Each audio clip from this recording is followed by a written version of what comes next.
Hello, നമ്മുടെ channel flavours from ഹോമിലേക്ക് എല്ലാവർക്കും സ്വാഗതം. ഇന്ന് ഞാനിവിടെ ഉണ്ടാക്കുന്ന വിഭവം ഉരുളിയപ്പം. ഇനി നമുക്ക് ഇതിനുള്ള മാവ് അരച്ചെടുക്കാം. 2 കപ്പ് അരി കുതിർത്തി 5-6 മണിക്കൂർ കുതിർത്തി കഴുകി വൃത്തിയാക്കിയതാണ്. ഞാനിവിടെ 2 കപ്പ് അരിയാണ് എടുത്തിരിക്കുന്നത്.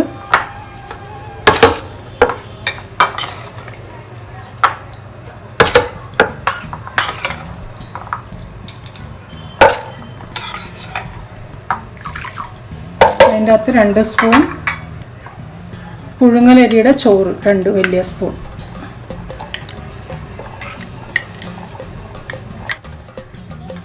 രണ്ട് സ്പൂൺ തേങ്ങ. നമുക്ക് അരച്ചെടുക്കാം.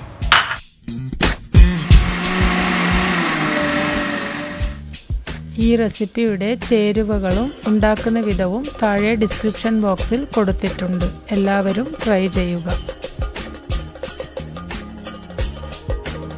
ഇനി നമുക്കിത് ഉണ്ടാക്കാൻ തുടങ്ങാം. ഉരുളി ഗ്യാസ് കത്തിച്ച് ഉരുളി എടുത്ത് വയ്ക്കാം.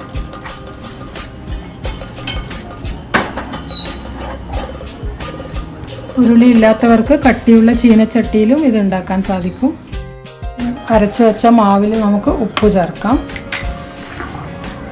ഉപ്പ് നന്നായിട്ട് മിക്സ് ചെയ്യുക. മാവ് കൂടുതൽ വെള്ളമാവരുത്, കുറച്ച് തിക്കായിട്ടുള്ള മാവാണ് ഇതിന്. ഉരുളി ഇവിടെ നന്നായി ചൂടായിട്ടുണ്ട്. ഇനി നമുക്ക് വെളിച്ചെണ്ണ ഒഴിക്കാം. മാവ് ഒഴിച്ചു കൊടുക്കാം.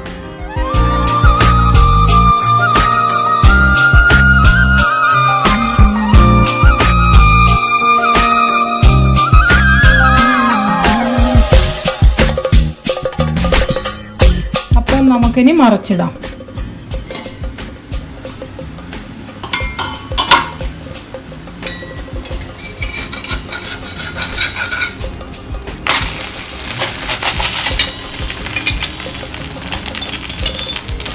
ഒരു ഡ്രോപ്പ് എണ്ണ മേലേന്ന് ഒഴിച്ചു കൊടുക്കാം. അപ്പം ഇവിടെ മൊരിഞ്ഞു വന്നിട്ടുണ്ട്. ഇനി ഇത് നമുക്ക് പ്ലേറ്റിലേക്ക് മാറ്റാം.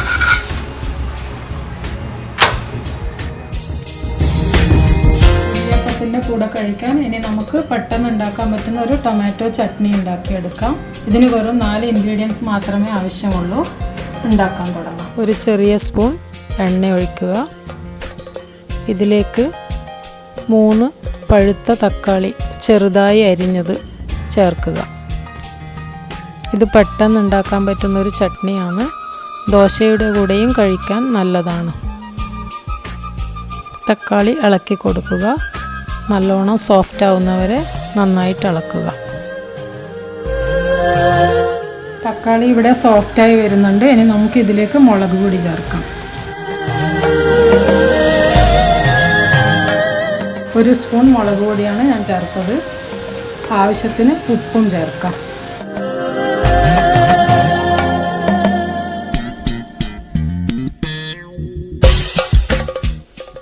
ഈ ചട്നി ഉണ്ടാക്കുമ്പോൾ നല്ല പഴുത്ത തക്കാളി ഉപയോഗിക്കണം.